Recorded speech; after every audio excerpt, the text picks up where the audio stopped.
जय हिंद प्यारे साथियों, स्वागत है आप सभी का एक बार फिर से। आइए हम बात करेंगे आज जेएसएससी सीजीएल प्रैक्टिस नंबर। ये सेट नंबर आपका 4 होने वाला है। इससे पहले हमने 3 सेट को देख चुके हैं। इससे पहले हम 3 सेट बात कर चुके हैं। आज ये चौथा सेट होगा और जेएसएससी सीजीएल का ये फुल लेंथ टेस्ट होगा पूरा। इसमें हम 100 क्वेश्चंस को देखने वाले हैं। इसमें 100 क्वेश्चंस को कवर करेंगे।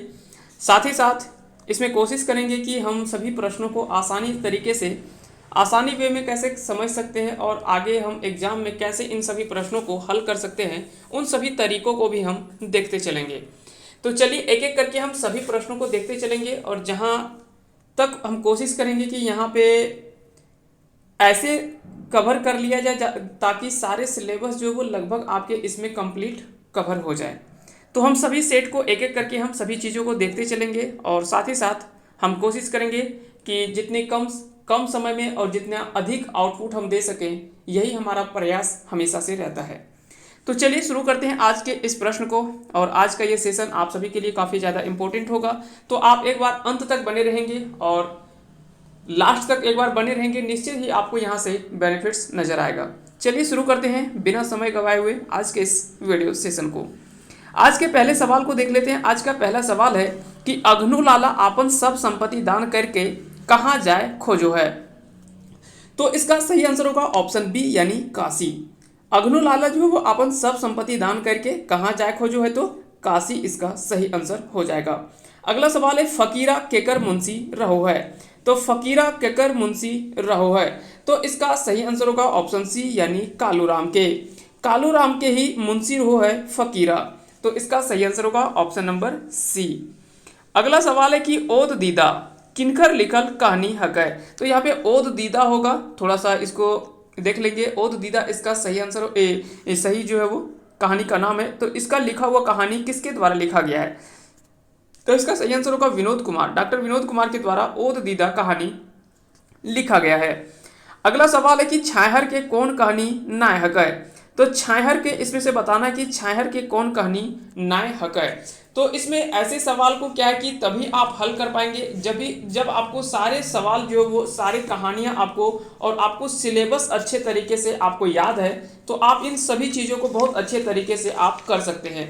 जैसे कि जब भी आप पढ़ेंगे तो कम से कम आपको ये याद रखना है कि कौन सा कहानी हमको पढ़ना है किस बुक के अंतर्गत। जैसे अगर बात करें छाहर की, तो छाहर में आप सभी को पता है कि टोटल हमको 10 कहानी पढ़ना है।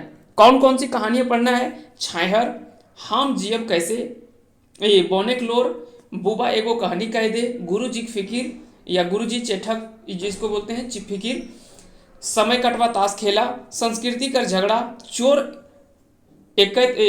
चोर और लुटेरा, नामा छोट जिम्मेदार, देवता के खाए गए डाकिन। इस तरह से इसमें 10 कहानियों को टोटल इसमें पढ़ना है आपको छाहर में। तो याद रखेंगे छाहर में कुल कितनी कहानियां पढ़ना है, तो 10 कहानी पढ़ना है। यह किसके द्वारा लिखा गया है, तो चितरंजन महतो चित्रा के, यह कह सकते हैं कि यह लिखा गया पुस्तक है चितरंजन महतो चित्रा के द्वारा। और इसमें टोटल 10 कहानी है, तो ये भी आपको ध्यान में रखना है। तो सबसे पहले जब छाहर के बारे में पढ़ेंगे तो इसमें कुल कितनी कहानी है या कितना निबंध है, कितनी कविता है, ये चीज़ आपको याद रखना है। उसके लेखक कौन है, तो यहाँ पे अगर कविता होगा तो उसका कवि होता है ना, कविता होता है तो उसका कवि होगा। अगर कह सकते हैं कि अगर कोई कहानी हो तो उसके लेखक होते हैं साहित्यकार भी बोला जाता है ना। तो ये भी आपको ध्यान में रखना है। तो ये अलग अलग नाम होता है जिसके द्वारा लिखा जाता है। साथ ही साथ इसके अलावा कई बार इसका प्रकाशन पूछा जाता है कि इसका प्रकाशन कब हुआ था, इसका प्रकाशन जो है वो किस वर्ष हुआ था। और प्रकाशन के बाद आपसे पूछा जाता है प्रकाशक।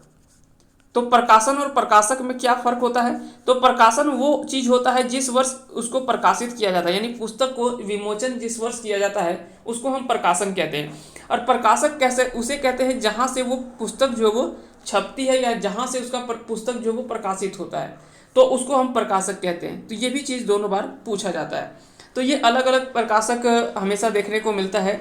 ठीक है, तीन सभी चीज़ों को आपको ध्यान में रखना है। तो कम से कम किसी भी कहानी या नाटक हो या कोई भी चीज़ हो तो उसके बारे में कम से कम इतना आपको पता होना चाहिए कि उसमें कविता या एक कहानी शामिल है तो कितनी कविता, कितनी कहानियाँ, कितनी निबंध है।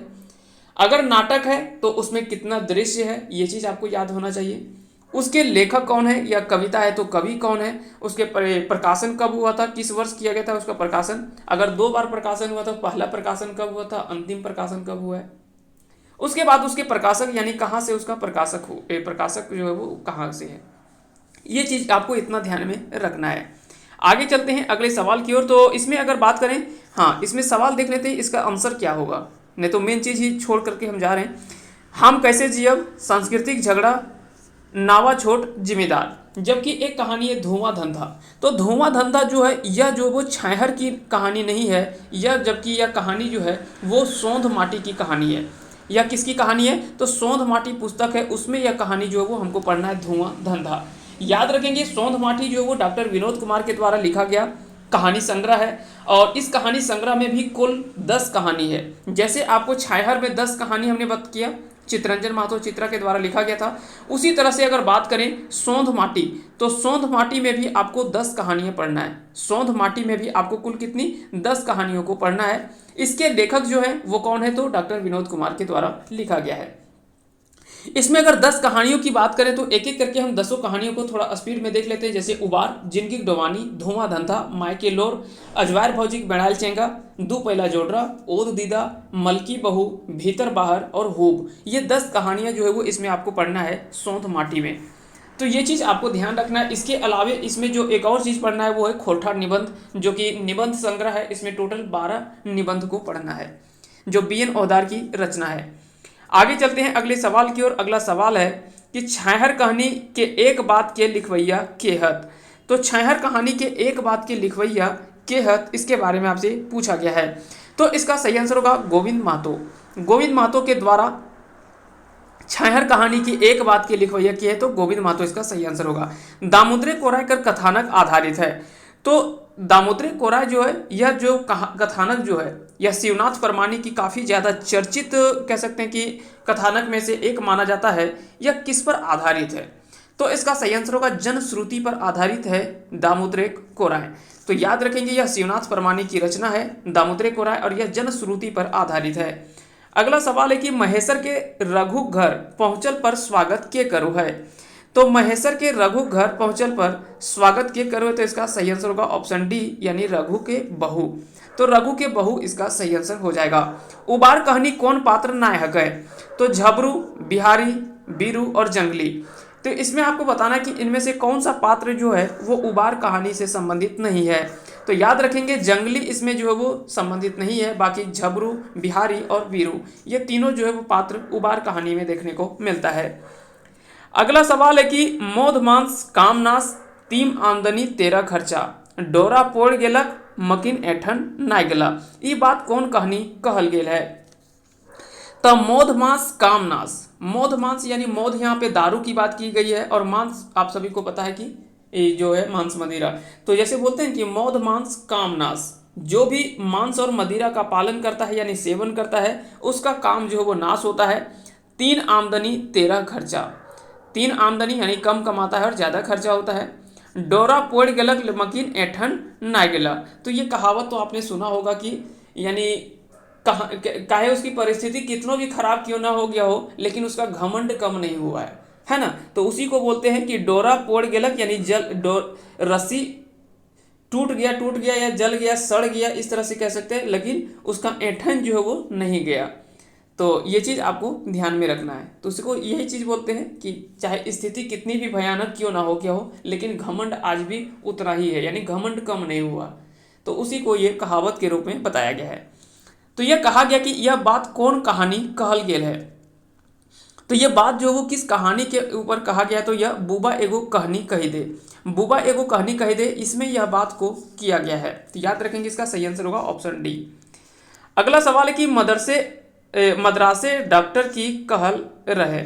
तो मद्रासे डॉक्टर की कहल रहे, तो इसका जो सही आंसर होगा ऑप्शन नंबर डी होगा। यानी एक तो बोला कि आंख अब ठीक नहीं होगा, पहला बात, और दूसरा बोला कि आंख का रोग इससे अधिक नहीं बढ़ेगा। यानी कह सकते हैं कि आंख का रोग जो है वो अंतिम चरण पर पहुंच गया है, अब इससे और ज़्यादा खराब नहीं होगा। और दूसरा क्या है कि आंख अब जो है वो ठीक नहीं होगा, क्योंकि आंख का जो भी खराब होना था वो अंतिम चरण पर पहुंच चुका है आपका।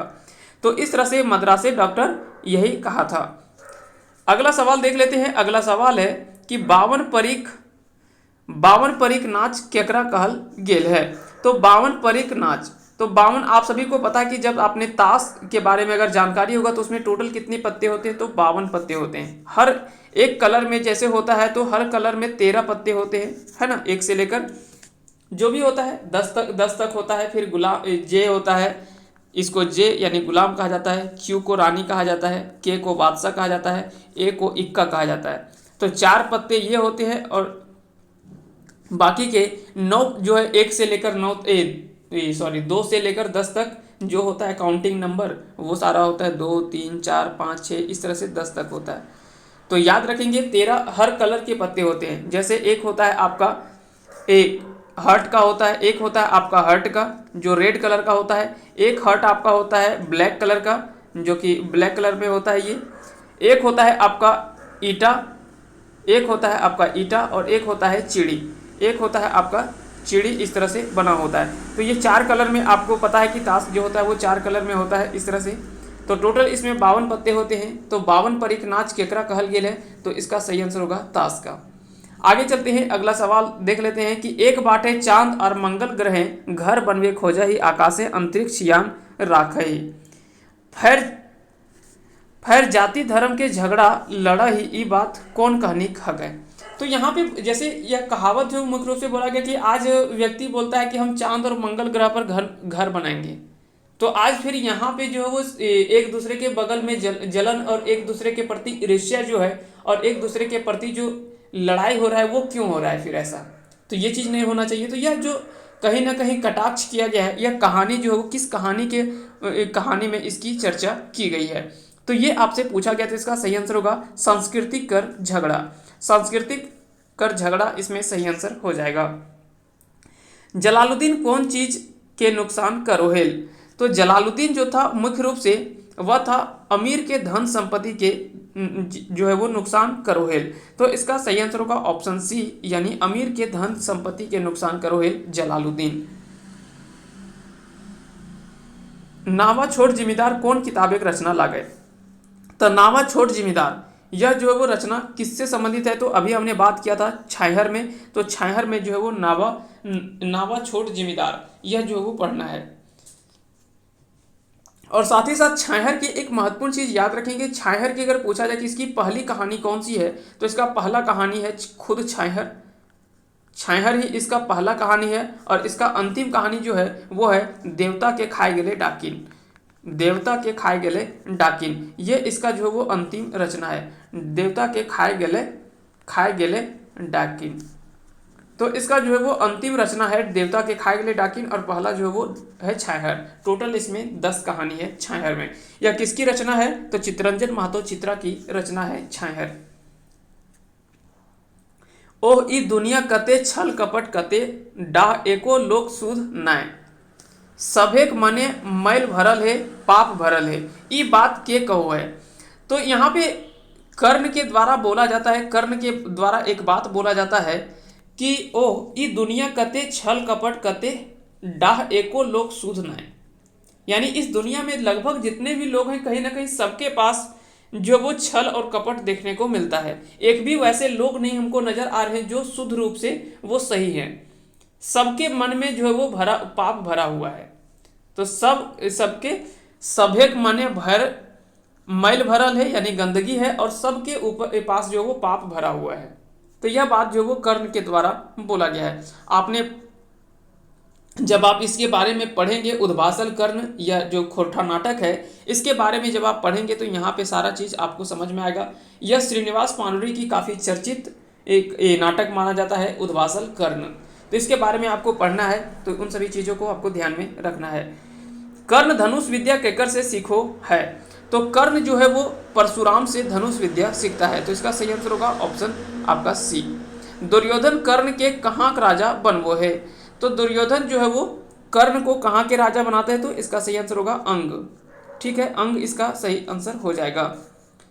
अगला सवाल है कि उद्भासल कर्ण के पहिल प्रकाशन कहिया भेल हल है। तो थोड़ी देर पहले हमने बात किया कि जब भी किसी रचना के बारे में पढ़ेंगे तो उसके बारे में आपको कम से कम इतना चीज़ पता होना चाहिए कि उद्वासल कर्ण, तो इसके रचनाकार कौन है? तो इसके रचनाकार हैं श्रीनिवास पानुरी। कौन है? श्रीनिवास पानुरी। श्रीनिवास पानुरी या जो वो खोरठा के दिग्गज कह सकते हैं कि व्यक्तित्व के रूप में माना जाता है इनको।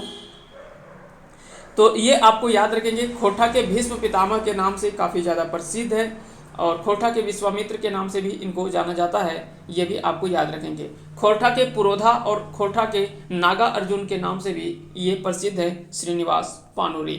तो ये याद रखेंगे, आपको ध्यान में इतना चीज़ रखना है। साथ ही साथ उद्वासल कर्ण के जो पहला प्रकाशन किया गया था वो कब किया गया था? तो 2012 में। तो 2012 इसका सही आंसर हो जाएगा। अगला सवाल देख लेते हैं। अगला सवाल आपका है कि चाबी काठी नाटक लिखवैया मायक नाम की है। तो चाबी काठी नाटक, तो सबसे पहले तो ये सवाल उठता है कि आखिर में चाबी काठी नाटक के लिखवैया के मायक नाम, यानी जो जिसको कह सकते हैं कि जिसने इसको लिखा है, इस नाटक को, चाबी काठी को, उसकी माँ के नाम पूछा जा रहा है। तो सबसे पहले तो हमको पता होना चाहिए कि इसके लिखवैया कौन है, यानी इसके लेखक कौन है, ये तो पहले हमको पता होना चाहिए, तभी तो उसके माँ के नाम के बारे में हम अच्छे से बता सकते हैं, नहीं तो अंदाजे कैसे बताएंगे। तो चाबी काठी आप सभी को पता है कि यह जो वो श्रीनिवास पानुरी की रचना है। तो श्रीनिवास पानुरी की लिखी गई यह रचना है श्रीनिवास पानुरी जी की, और यह जो है वो एक क्या है? एक खोरठा नाटक है। अब अगर बात करें, अब सवाल यहाँ से उठता है कि चाबी काठी नाटक के लिखवैया की है तो श्रीनिवास पानुरी। अब इनकी माँ के नाम आपको बताना है। तो इसका सही आंसर हो जाएगा ऑप्शन आपका सी, यानी दुखनी। दुखनी जो है वो श्रीनिवास पानुरी जी की माँ का नाम था। अमेरिका के कुत्ते भी अब राम राम बोलने लगे हैं, दमयंती ई बात केकरा सुनावो है। तो इसका सही आंसर होगा, यानी एक मोती और दूसरा है चुटरा बाप, ये दोनों को जो है वो सुनाती है दमयंती कि अमेरिका के कुत्ते भी अब राम राम बोलने लगे हैं। तो इस तरह से इसका सही आंसर होगा ऑप्शन ए और सी दोनों। अगला सवाल है कि जंगली केकर बिहा में गेल रहो है। तो जंगली जो है वो केकर बिहा में गेल रहो है, तो इसका सही आंसर होगा अशोक के बिहा में। बिहा यानी शादी में। अजवायर भौजी कैसन औरत रहो है। तो अजवायर भौजी बेड़ायल चेंगा, यह कहानी आपको पढ़ना है। किस में पढ़ना है जी?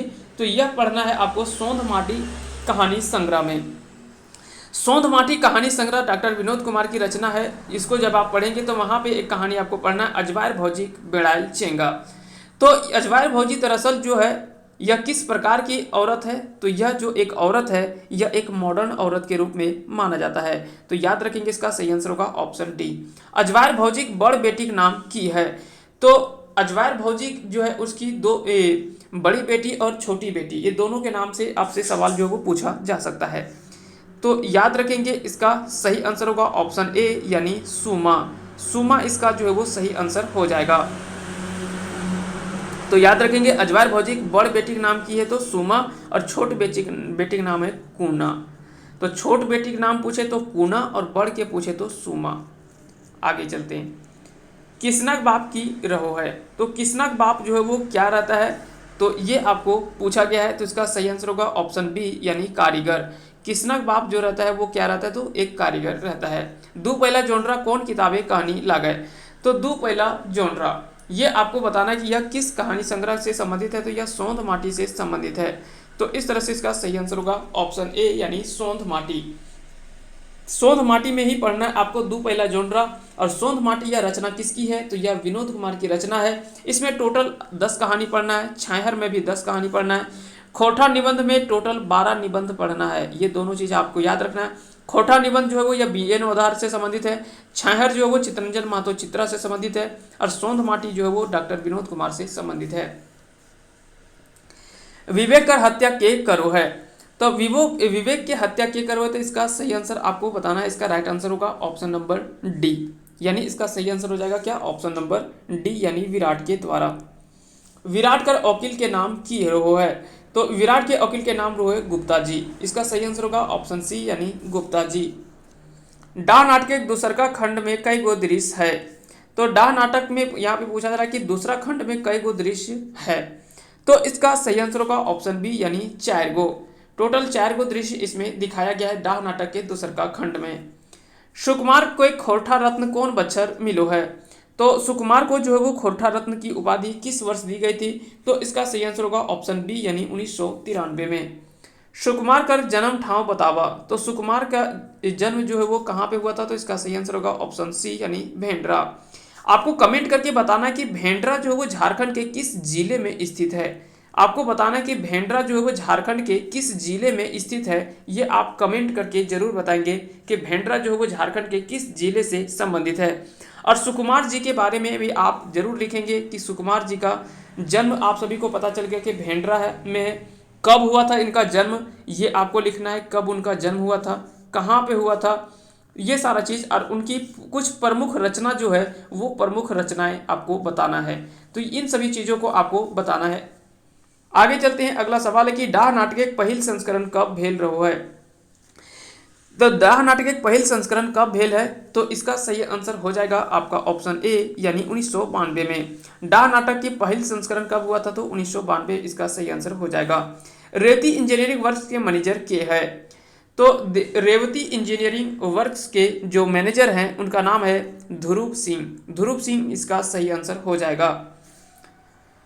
डाह नाटक में आपने विचार के लिख लेहत, तो डाह नाटक में आपने विचार के लिख लेहत, तो इसका सही आंसर होगा ऑप्शन सी यानी डॉक्टर ए के झा।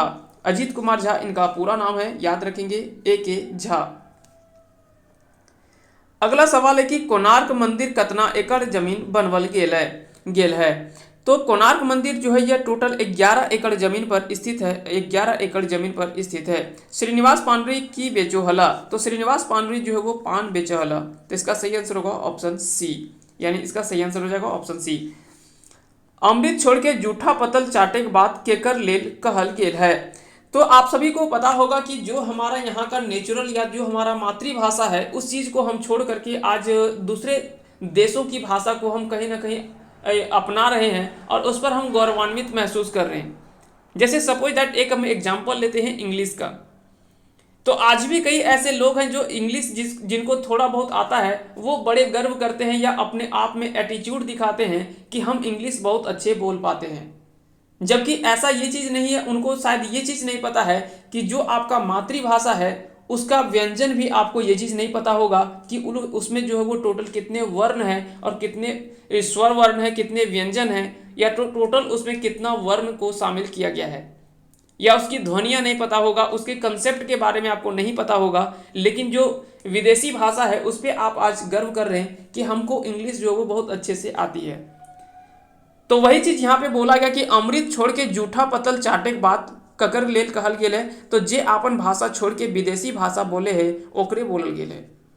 तो यह काफ़ी अच्छी बात कही गई है। कहीं ना कहीं यह बात जो वो जीवन में सही भी जो है वो होना चाहिए और यह लागू होना चाहिए कि कभी भी आप, चलिए कोई बात नहीं, अगर आप जानते हैं तो कोई बात नहीं, ये ठीक है, लेकिन अगर आप जान करके उस पर आप घमंड कर रहे हैं और अपनी भाषा को कहीं ना कहीं आप नीचे दिखाने की कोशिश कर रहे हैं, तो ये आपकी कह सकते हैं कि एक सबसे बड़ी गधापंती, या तो कह सकते हैं कि सबसे बड़ी बेवकूफ़ी हो सकती है। क्योंकि आगे चल करके अगर आप आज अपने घर की इज्जत को, या कह सकते हैं कि अगर आप उसको कहीं ना कहीं नीचा दिखाने की कोशिश कर रहे हैं, तो हो सकता है कि कल आगे चल करके आपकी स्थिति भी खराब हो सकती है। तो ऐसा नहीं है कि कल आगे चल करके आप सही होंगे। जब आपका भाषा की अगर कहीं इज्जत नहीं होगा तो धीरे धीरे कहीं ना कहीं आपकी इज्जत भी कहीं ना कहीं धीरे धीरे डाउन होगा। तो ये सभी चीज़ों को आप हर व्यक्ति को, हर भारतीय को अपनाना चाहिए, हर लोगों को समझना चाहिए, चाहे वो झारखंड के हो या किसी भी राज्य के हो, भारत के अंदर हो, तो पूरे भारतीय को यह अपना कह सकते हैं कि इस चीज़ को फॉलो करना चाहिए और इस चीज़ को मानना भी चाहिए। आगे चलते हैं अगले सवाल की ओर। बाकी का जो भी है बोलने के लिए तो ऐसे बहुत कुछ होता है, लेकिन बहुत कुछ नहीं बोल सकते। कोशिश करना है कि हमें जल्दी से जल्दी इस सेट को पूरा करना है, तो कोशिश करेंगे कि ज़्यादा हम इधर उधर की बातें ना करें, तभी लेकिन फिर भी एक होता है कि बोलने से खुद को आदमी नहीं रोक पाता है, जो ज़रूरी चीज़ होता है वो बोल ही देता है। बाकी का लोगों को जो लगे, अच्छा लगे बुरा लगे, उसके लिए नहीं है। धीरे धीरे बोल सकी कविताएं, जुग जुग से बंद दुआर के कैसे खोले बात करल गेल है। तो जुग जुग से जो द्वार बंद हो गया उसे लात मार के खोले के बात करल गेल है। यहाँ पे कली फूले गाछ बिरिछ हाँसे, कौन महीना बात करल गेल है। तो कली फूले गाछ वृक्ष हाँसे, यह जो वो बात मुख्य रूप से फागुन माह की गई है। फागुन माह की इसमें बात की गई है कि कली फूले गाछ वृक्ष भी हाँसे, तो इसके बात जो है वो फागुन माह के लिए किया गया है। सुखल टाण गहुम फूटल आरी धारी फूल, ई कौन कविता पंक्ति लागय। तो आपको बताना कि सुखल टाण गहुम फूटल आरी धारी फूल, ई कौन कविता पंक्ति लागय। तो यह आपको पता होगा कि यह 20 सूत्री कार्यक्रम जो एक कविता पंक्ति है, उसी की पंक्ति जो है वो इसमें बोला गया है कि सुखल टाण गहुम फूटल आरी धारी फूल। अगला सवाल है कि कर्ण जैसन दानी के पैसे पैसे बिकाय के बाद कौन कविताएं करल गेल है। तो कर्ण जैसन दानी के पैसे पैसे बिकाय के बाद जो वो धीरे धीरे बोल सकी, इसमें जो वो इसकी बात की गई है। अगला सवाल कि रैसका कर गाँव के साथी नाम की रहो है। तो रैसका के गाँव के साथी का नाम जे रहो है, उसका सही आंसर है ऑप्शन सी यानी गुजरा। गुजरा इसका सही आंसर हो जाएगा। हावड़ा में कई गो विद्यार्थी आपन संगी से बिल्टाए जाहत, तो इसका सही आंसर होगा ऑप्शन बी यानी 3 गो। हावड़ा में कई गो विद्यार्थी आपन संगी से बिल्टाए जाए, तो 3 गो विद्यार्थी से आपन या 3 गो संगी से जो है वो बिल्टाए जाए। बिल्टाए जाना यानी कह सकते हैं कि इधर उधर खो जाना, है ना। लड़का बाप कौन ठावे घर बने के बाद बजकले है। तो इसका सही आंसर आपको बताना, इसका सही आंसर क्या होगा। तो इसका राइट आंसर हो जाएगा ऑप्शन सी यानी बोकारो। तो बोकारो इसका सही आंसर होगा। चाबी काठी नाटक कुल कई गो दृश्य है। तो चाबी काठी ने नाटक में जो है वो टोटल कितना दृश्य इसमें शामिल किया गया। तो इसका टोटल जो है इसमें 20 दृश्य है। तो याद रखेंगे चाबी काठी नाटक जो है इसमें कई गो दृश्य है, तो 20 गो दृश्य है। एकर में लाग तो नाय पूंजी खैभे रोज मांस भात गुंजी, ई कौन कविताएं कहल गेल है। तो यह कविता जो वो मुख्य रूप से चर्चा कविता जो है इसमें बात की गई है कि एकर में नाय लागतो पूंजी खैभे रोज मांस भात और गुंजी। तो इसका ये बात जो किया गया वो चमचा, ये जो कविता संग्रह उसी में बात की गई है, कविता में ही। ठीक करा सभिन आपन मति न बढ़ावा सामाजिक दुर्गति, ऐसन चलवा जन अभियान जैसे बाँचे सभेक सम्मान, यह कौन कविता कहल गेल है। तो कहीं ना कहीं इन सभी चीज़ों को जब आप धीरे धीरे पढ़ते हैं तो कहीं ना कहीं अपना भी माइंड जो है वो डेवलपमेंट होता है। बहुत ऐसी चीज़ें जो आती है निकल करके, वो हमें कहीं ना कहीं एक प्रेरणादायी होता है, या जितने भी वर्ड का यूज होता है वो कहीं ना कहीं हमारे लिए एक प्रेरणा का काम करता है। तो याद रखेंगे इसका जो सही आंसर हो जाएगा वो हो जाएगा हार्मोनिक परिपाटी। हार्मोनिक परिपाटी में यह बात जो है वो की गई है कि ठीक करा सभिन आपन मति ना बढ़ावा सामाजिक दुर्गति, यानी अगर हम अपनी मति या अपने मस्तिष्क या अपना दिमाग अगर हम सही कर लें और सही तरीके से चलें तो हमारे समाज की दुर्गति जो है वो कभी नहीं होगा। लेकिन अगर हम अपने जो मूल उद्देश्य है, मूल जो संस्कृति है, मूल जो भाषा है, उन सभी जो मूल व्यंजन है, यानी यहाँ का जो मूल खान पान है, क्योंकि आज एक तरफ से दिक्कत ही नहीं है, हर तरफ से हमारे पास दिक्कतों का सामना करना पड़ रहा है। आज आपने देखा होगा कि खाना जो है वो खाना का स्वरूप इतना बदल गया है कि आज हमारे खाना का लगभग नाम मात्र रह गया है, जबकि टोटल हम विदेशी खानों पर निर्भर हो गए हैं। चाहे वो फास्ट फूड हो, चाइनीज आइटम हो, चाहे जो भी आइटम हो, पिज़्ज़ा बर्गर या दुनियादारी जो भी इसमें से आता है, वो कहीं ना कहीं हम अपना वास्तविक व्यंजन जो हमारा था वो उस चीज़ को हम धीरे धीरे भूलते जा रहे हैं। आज हमारे पास ऐसी है भाषा के बारे में तो हम पहले बात कर चुके हैं। आज विदेशी भाषा को बोल करके हम गौरवान्वित महसूस करते हैं, तो वो भी कहीं ना कहीं यहाँ पे भी दिक्कत है। पहनावा की अगर बात करें तो पहनावा का स्थिति भी जो है आज के समय में थोड़ा जस्ट उल्टा हो गया है। पहले विदेशों में जो था वो कपड़े का स्वरूप अलग था और यहाँ पे हमारे पास जो वो कपड़ों का एक अलग ढंग था।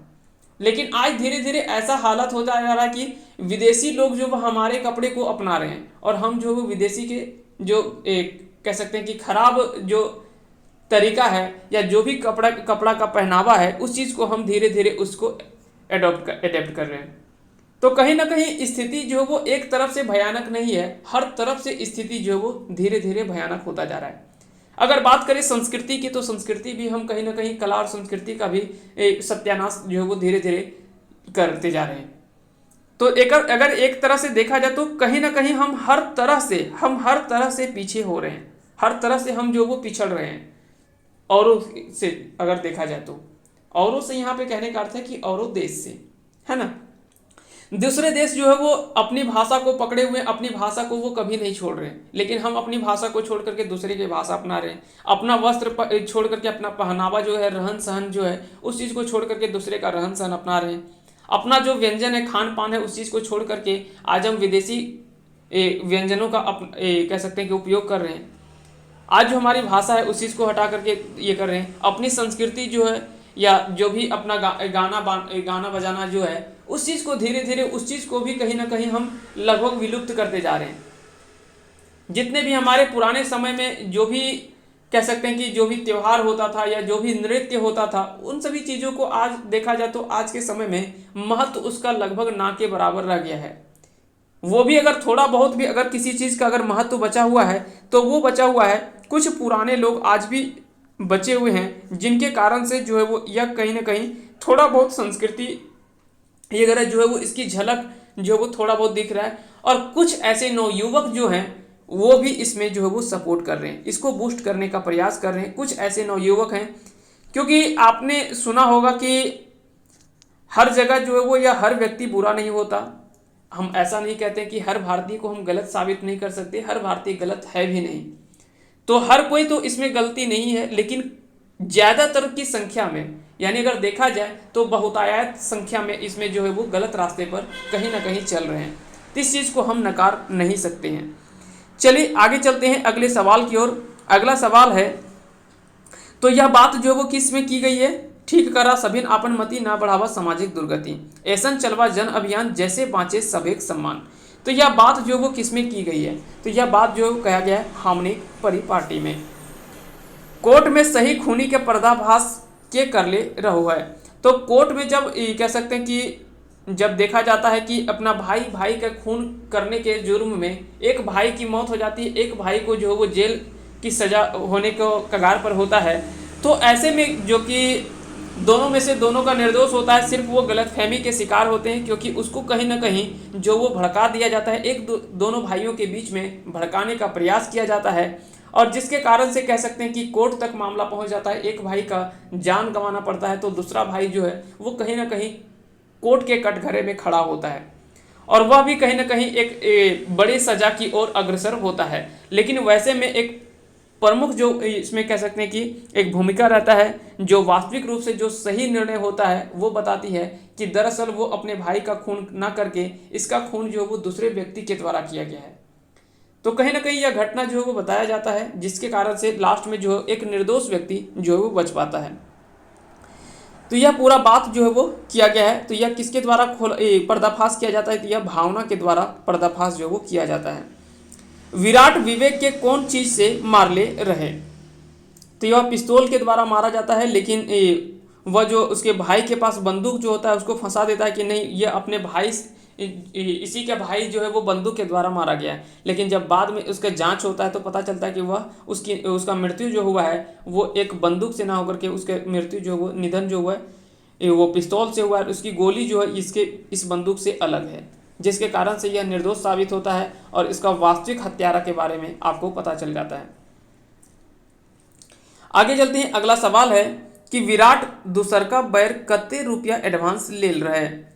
तो विराट जो है वो दूसरका बेर कत्ते रुपया एडवांस ले रहो है। तो इस तरह से इसका सही आंसर होगा ऑप्शन सी, यानी 40 रुपया। 40 रुपया इसका सही आंसर होगा। चाबी काठी नाटक के भूमिका के लिख लेहत? तो चाबी काठी नाटक की भूमिका जो लिख लेहत तो वो किसके द्वारा लिखा गया है, ये आपको बताना है। इसका सही आंसर क्या होगा? तो इसका राइट आंसर होगा ऑप्शन डी, यानी गिरधारी गोस्वामी के द्वारा। चाबी काठी नाटक की भूमिका की अगर बात करें, देखिए अब यहाँ पे हम हर बार हम ये चीज़ को ध्यान में रखने के लिए बोलते हैं। जैसे एक चीज़ हमने देखा था कि डाह नाटक जो वो लिखा गया है सुकुमार के द्वारा। डाह नाटक किसके द्वारा लिखा गया है? सुकुमार के द्वारा। लेकिन इसकी जो भूमिका लिखा गया है, इसकी जो भूमिका लिखी गई है वो लिखा गया है शिवनाथ परमानी के द्वारा।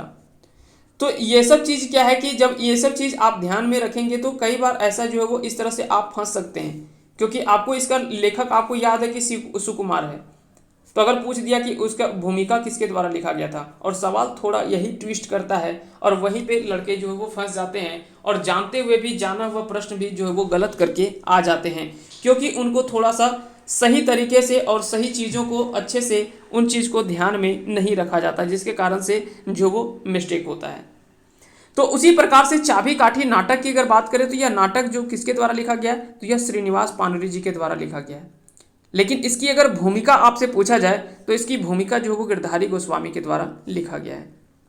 अगला सवाल है कि चाबी काठी नाटक में विदूषक के रहो है, तो इसमें सही आंसर आपको बताना है। इसका राइट आंसर क्या होगा, तो इसका सही आंसर होगा ऑप्शन ए यानी मोती। चाबी काठी नाटक में विदूषक के रहो है तो मोती इसका सही आंसर होगा। श्रीपति से केक हंसी मांग ले रहो है, तो श्रीपति से केक हंसी मांग ले रहो है तो कालूराम। कालूराम जो है वो श्रीपति से हंसी मांग ले रहो है। अगला सवाल है कि शंभू किस दृश्य अपन गांव पहुंच के जनता जनार्दन के सेवा करे बात बोलो है, तो इसका सही आंसर आपको बताना है। इसका राइट आंसर क्या हो जाएगा, तो आठवां दृश्य में जो है वो शंभू किस दृश्य अपना गांव पहुंच जाता है, तो आठवां दृश्य में वो अपना गांव पहुंचता है और जनता जनार्दन यानी जो गांव के जनता होते हैं उनकी सेवा करने की बात जो वो यहाँ पे की जाती है। तो यह आठवें दृश्य में यह देखने को मिलता है, क्योंकि जब आप नाटक देखते हैं तो नाटक में अलग अलग दृश्य होता है, जो पर्दा गिरता है फिर वहाँ से पर्दा खुलता है और नया दृश्य शुरू होता है। तो इस तरह से अलग अलग दृश्यों में जो है वो पूरा नाटक को दिखाया जाता है। अगला सवाल है कि अमेरिका के कुत्ते अब राम राम बोलेंगे, ई बात दमयंती कौन दृश्य कहले रहो है, तो यह बात जो वो किस दृश्य में बोला गया है, तो यह जो बोला गया है वो 16वां दृश्य में जो यह बात बोला गया है। तो याद रखेंगे, अमेरिका के कुत्ते अब राम राम बोलेंगे, यह बात दमयंती कौन दृश्य में बोला गया, तो 16वां दृश्य में यह बात जो वो बोला गया है। प्रेमचंद के साहित्यिक मांझा मांझी काल बतवल गेल है, तो प्रेमचंद के साहित्यिक जो बीचों बीच का काल जो माना गया वो 1920 से लेकर 1930 तक का ये काल जो वो माना गया है। अगला सवाल देख लेते हैं। अगला सवाल है कि जयवीर साहू किनखर जीवनी लिख ले है, तो जयवीर साहू जो है यह किनकी रचना जो है वो या किनकी जीवनी जो है वो लिखा गया है, तो इसका सही आंसर होगा ऑप्शन ए यानी राम नारायण सिंह। राम नारायण सिंह की जीवनी जो है वो किसके द्वारा लिखा गया, तो जयवीर सिंह के द्वारा लिखा गया है। काठमांडू हवाई अड्डा की नाम है, तो काठमांडू के हवाई अड्डा के नाम आपसे पूछा जा रहा है कि उसके हवाई अड्डा का नाम क्या है, तो त्रिभुवन हवाई अड्डा इसका सही आंसर हो जाएगा। नेपाल की राजधानी काठमांडू है, नेपाल की राजधानी आपको याद रखना है, नेपाल की राजधानी काठमांडू है। अगर बात करें श्रीलंका की राजधानी तो जयवर्धनेपुर एकोटा है। जो भी भारत से सटे जितने भी देश हैं उनका राजधानी कम से कम आपको याद होना चाहिए, ठीक है। इन सभी चीज़ों को आपको जरूर याद रखना है। जैसे म्यांमार की राजधानी नेपिताव है, बांग्लादेश का ढाका हो गया, पाकिस्तान का इस्लामाबाद हो गया। और उसी प्रकार अगर बात करें ये अफ़गानिस्तान का, तो अफ़गानिस्तान तो हालांकि अब नाम ही चेंज हो गया है, तो उसके बारे में आपको अभी फ़िलहाल के लिए तो इसमें असमंजस का स्थिति बना हुआ है। आगे जिस तरह से होगा उस तरह से, लेकिन पहले इसकी राजधानी जो थी वो काबुल थी अफ़गानिस्तान की। चीन का आपको याद ही होगा, चीन की राजधानी बीजिंग है, चीन की राजधानी बीजिंग है, जबकि भूटान की राजधानी थिम्पू है। भूटान की राजधानी कहाँ पे है, तो थिम्पू जो है वो भूटान की राजधानी है। और नगुल्ट्रम इसकी जो है वो करेंसी है, नगुल्ट्रम याद रखेंगे, इसकी जो करेंसी है वो नगुल्ट्रम है, ये भी कई बार पूछा जाता है। अगला सवाल है कि बागमती नदिया करघाय श्मशान घाट के महत्व है, तो बागमती नदिया करघाय श्मशान घाट के महत्व की है, तो इसका सही आंसर होगा काशिक मणिकर्णिका घाट रकम। काशिक मणिकर्णिका घाट रकम बागमती नदिया करघाय घाट जो वो इसका महत्व जो वो काशी मणिकर्णिका घाट के रकम जैसे ही इसकी जो वो महत्व है। अंडमान द्वीपे के कते चौड़ा बतवल हद, तो अंडमान द्वीप जो वो उसकी चौड़ाई जो वो कुल कितना बताया गया, तो उसका 52 किलोमीटर उसकी चौड़ाई जो वो कुल बताई गई है। होटल ब्लेयर में लेखक के की दिक्कत भेल रहे, तो वहाँ पे जो वो मुख्य रूप से जो है होटल में नहाए के पानी ना मिले, तो वहाँ पे जो मुख्य दिक्कत होता है होटल ब्लेयर में लेखक को उसकी दिक्कत होता है वो है नहाए पानी ना मिलने। अजीत कुमार झा के मायक नाम की है, तो अजीत कुमार झा इनके मायक नाम की है, तो डॉक्टर ए के झा इनकी मायक नाम जो है वो क्या है, तो कुसुम बाला देवी इसका सही आंसर होगा। एके झा जी के जन्म बच्छर के बतावा।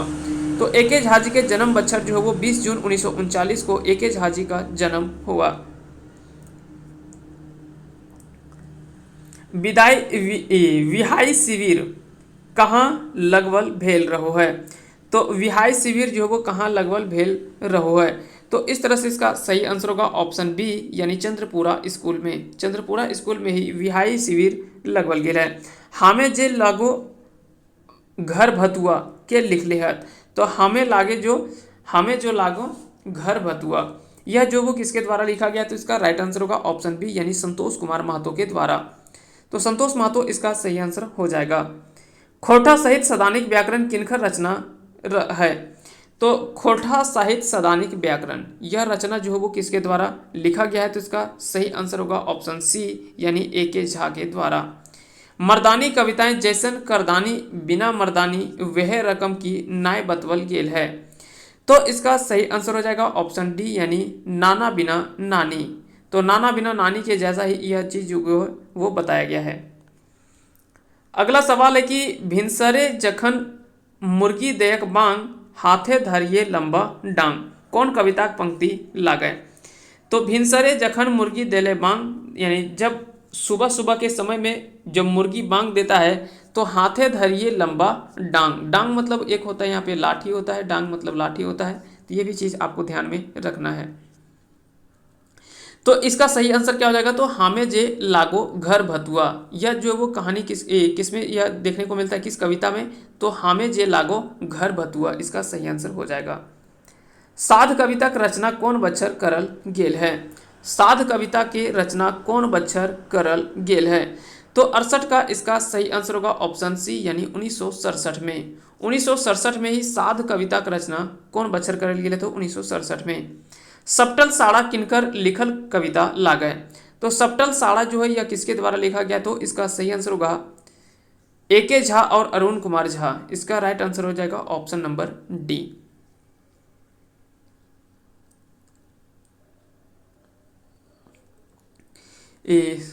माफ करेंगे, इसका सही आंसर आपको याद रखना है। इसका सही आंसर होगा ऑप्शन ए यानी एके झा। तो सपटल साड़ा अगर आपसे पूछा जाए तो इसका सही आंसर क्या हो जाएगा ऑप्शन इसका सही आंसर क्या हो जाएगा। तो इसका राइट आंसर होगा ऑप्शन ए यानी एके झा। जबकि साध कविता की रचना कौन बच्छर करल गेल है। तो साध कविता की रचना 1967 ईस्वी में करल गेल है। आज़ादी कविता कौन बच्छर लिखल गेल है। तो आज़ादी कविता कौन बच्छर लिखल गेल है। तो इसका सही आंसर होगा 1964। 1964 इसका सही आंसर हो जाएगा। काठे खंडी माने कतना हबु है। तो काठे खंडी माने कितना हबु है। तो इसका सही आंसर होगा 20 पहला इसका राइट आंसर हो जाएगा। कुकुर टॉमिक असूल भेले तालही तदारक ताए थेले ये कौन कविता पंक्ति है। तो इस तरह से इसका सही आंसर होगा ऑप्शन बी यानी भारतिक मोहड़ा 2। भारतिक मोहड़ा 2 इसका सही आंसर हो जाएगा। तो इसका राइट आंसर हो जाएगा ऑप्शन नंबर बी। भोला भाला भरल भुइये जिंदगी खामर गोड़ा है ये कौन कविता पंक्ति लागे।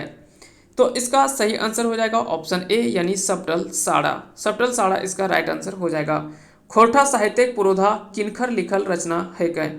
तो खोरठा साहित्यिक पुरोधा किनखर लिखल रचना है कै।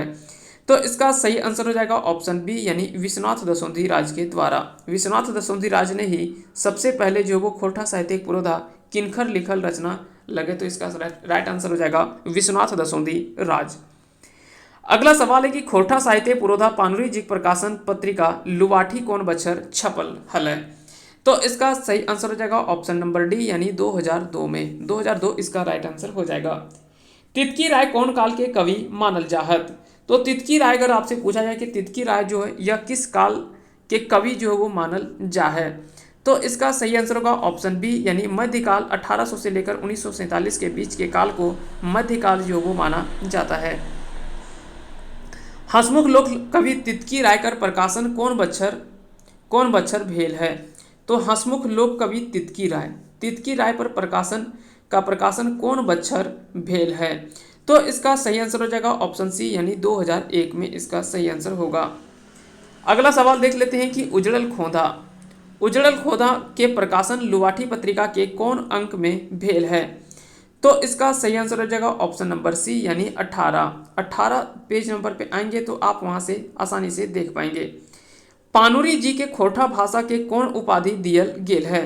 तो पानुरी जी के उपाधि अगर बात करें तो नागार्जुन, पुरोधा और वाल्मीकि, ये तीनों नाम जो इनकी जो है वो सम्मान में रखा गया है। उजड़ल खोदा संस्मरण के लिख लेहत। तो उजड़ल खोदा, खोदा का अर्थ होता है घोंसला और उजड़ल का अर्थ होता है आप सभी को पता ही है। तो इसका राइट आंसर हो जाएगा ऑप्शन नंबर बी यानी जनार्दन गोस्वामी। जनार्दन गोस्वामी के द्वारा ही उजड़ल खोदा संस्मरण लिखा गया है। भारतेक मोहड़ा एक के रचना कब कर लेहत? तो भारतेक मोहड़ा के रचना कब करल गेले? तो 1969 इसका राइट आंसर हो जाएगा। हाथे नाय कमंडल देही नाय छाय, ई आखी गीत के कौन कविता पंक्ति लागे? तो इसका राइट आंसर हो जाएगा ऑप्शन सी यानी कौन सुंदरेक पूजे तोय। कौन सुंदरेक पूजे तोय इसका राइट आंसर हो जाएगा। अगला सवाल है चितरंजन महतो प्रथम उपन्यासिक नाम है। तो चितरंजन महतो प्रथम उपन्यासिक नाम की है। तो इसका सही आंसर आपको बताना है। इसका राइट आंसर हो जाएगा आपका ऑप्शन ए यानी जिंदगी टोह। जिंदगी टोह इसका सही आंसर हो जाएगा, जो कि चितरंजन महतो चित्रा के द्वारा यह उपन्यास लिखा गया है। अगला सवाल है कि सौंप टाय चल है निबंध कौन तानाए चले है? बात चले, जिम चले, पेट चले या बेस नियम कानून चले? तो इसका राइट आंसर हो जाएगा ऑप्शन डी यानी बेस नियम कानून चले के बात करल गेल है। गा कोकिला बरसा पावकन नष्ट भ्रष्ट हो जीर्ण पुरातन सुमित्रानंद, ई कविता कौन पाठे आयल है? तो यह कविता जो वो किस पाठ में देखने को मिलता है? इसका सही आंसर होगा खोरठा लेखन परंपरावादी न जनवादी, इसका सही आंसर हो जाएगा। अगला सवाल है कि लेखक फुलकर परब सरहुल में परमाणु संकट से बेसी संकट कौन चीज के बतौले हत? तो इसका सही आंसर क्या हो जाएगा? तो इसका राइट आंसर होगा ऑप्शन नंबर आपका ए यानी पर्यावरण संकट। पर्यावरण संकट इसका सही आंसर हो जाएगा। उत्तरी छोटा नागपुर में सरहुल के की नाम से जानल जा है? तो आप सभी को पता है कि इसका राइट आंसर क्या होगा? तो इसका सही आंसर होगा फर सरहुल, इसका सही आंसर हो जाएगा। दक्षिणी छोटा नागपुर में ससुराल के कौन महीना में मनावल जा है? दक्षिणी छोटा नागपुर में सरहुल के कौन महीना में मनावल जा है?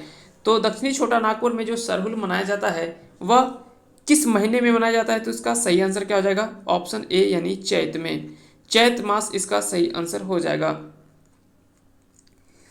अगला सवाल है कि TRLPG विभाग दने से कौन प्रोफेसर नाय गेल हला? तो इसका राइट आंसर होगा ऑप्शन सी यानी डॉक्टर कर्मा, इसका सही आंसर हो जाएगा। हमने संस्कृति ऊपर संकट आयल है ईटा लेखक कैसे जानला? तो इसका सही आंसर होगा ऑप्शन ए यानी आपन अनुभव से वह जान गए। आग के आविष्कार लेखक के रूप में देखले है। तो इसका राइट आंसर पर सबसे पहले तो हम बता दें कि इसका सही आंसर होगा ऑप्शन डी यानी ई सभे। आग के आविष्कार मानुषे एगो खोल लगे। आग के पड़ावे गुण है और आग से खाना बनो है। ये सभी जो वो इसकी कह सकते हैं कि आग के आविष्कार लेखक के रूप में देखले है, तो ये सभी इसका सही आंसर हो जाएगा। अगला सवाल है कि झारखंडिक समाज व्यवस्था में कौन गुण नाय पावल जा है? तो अगर बात करें झारखंडी समाज व्यवस्था में कौन गुण नाय पावल जा है, तो इसका सही आंसर होगा ऑप्शन बी यानी असमानता। असमानता जो वो झारखंडिक समाज व्यवस्था में यह गुण जो वो नहीं पाया जाता है। तो याद रखेंगे 92 का क्या हो जाएगा? तो 92 का आपका ऑप्शन नंबर बी सही हो जाएगा। भाषा संस्कृति के वाहक लागे, ये बात कौन पाठे कहल गेल है? तो भाषा संस्कृति के वाहक लागे, यह बात जो वो किसके द्वारा कही गई है? तो यह बात जो कही गया है वो हामनिक संस्कृति आर्तकर ऊपरी संकट, इसका राइट आंसर हो जाएगा। अगला सवाल है कि खोरठा लेखन जनवादी या परंपरावादी में केकर गुण मखल गेल है? तो यह बात जो वो किसके द्वारा किया गया है? तो यह बात जो वो किसके लिए किया गया? तो शंबुक, कर्ण और एकलव्य। शंबुक, एकलव्य और कर्ण, ये तीनों की बात जो वो इसमें की गई है। अगला सवाल है कि नारी नरेक कुलूप काठी, नारी मदरेक मोच, नरेक जिंदगी साथी महुआ जैसन खोज। तो यह कौन जो वो कविता में आयल है? इसके बारे में आपसे पूछा गया। इसका सही आंसर होगा ऑप्शन सी यानी दामोदर कोराय। दामोदरी कोरा इसका सही आंसर हो जाएगा। एक मौनी फूल कविता तीसरका बेर संस्करण कौन बच्छर भेल है। तो एक मौनी फूल इसकी अगर बात करें कि तीसरका बेर संस्करण जो किया गया था, तीसरा संस्करण, वह कब किया गया था, तो इसका सही आंसर होगा 2003 में इसका सही आंसर होगा। के हवाई जहाज यात्रा लिख लेहत। तो हवाई जहाज यात्रा जो वो किसके द्वारा लिखा गया, तो पंचम महतो के द्वारा लिखा गया है। अगला सवाल है कि आपन भाषा सहज सुंदर बूझे मंदिर बूझे बांदर कह लेहत। तो आपन भाषा सहज सुंदर बूझे मंदिर बूझे बंदर कह लेहत। तो इस तरह से इसका सही आंसर होगा ऑप्शन ए यानी पानुरी जी। फुलवा केकर बेटी रहो है। तो फुलवा अगर बात करें तो यह जो वो महरा की बेटी रहती है, महरा की बेटी रहती है, इसका सही आंसर होगा ऑप्शन सी। अगला सवाल है और आज का ये आखिरी सवाल है कि गांव आय के लगवे की रिपोर्ट मंगरा के करना में लिखल जा है। तो इस तरह से इसका सही आंसर क्या होगा, तो इसका राइट आंसर होगा ऑप्शन बी यानी बाबा भगत। तो बाबा भगत इसका सही आंसर हो जाएगा। उम्मीद करते हैं कि आज का ये वीडियो सेशन आप सभी को समझ में आया होगा और इस वीडियो सेशन को अगर समझ में आया होगा इस वीडियो का, तो आप इस वीडियो को लाइक करें। साथ ही साथ अगर चैनल पे नए हैं, अगर इस चैनल से नहीं जुड़े हुए, तो आप इस चैनल को सब्सक्राइब कर लें और बेल आइकन को प्रेस कर दें ताकि सारा वीडियो आप आसानी से, हमारे यहाँ के सारे वीडियो को आप आसानी से देख सकेंगे और उससे बेनिफिट्स उठा पाएंगे। तो आप सभी को एक बार ढेर सारी शुभकामनाएं, अग्रिम बधाई और अंत तक बने रहने के लिए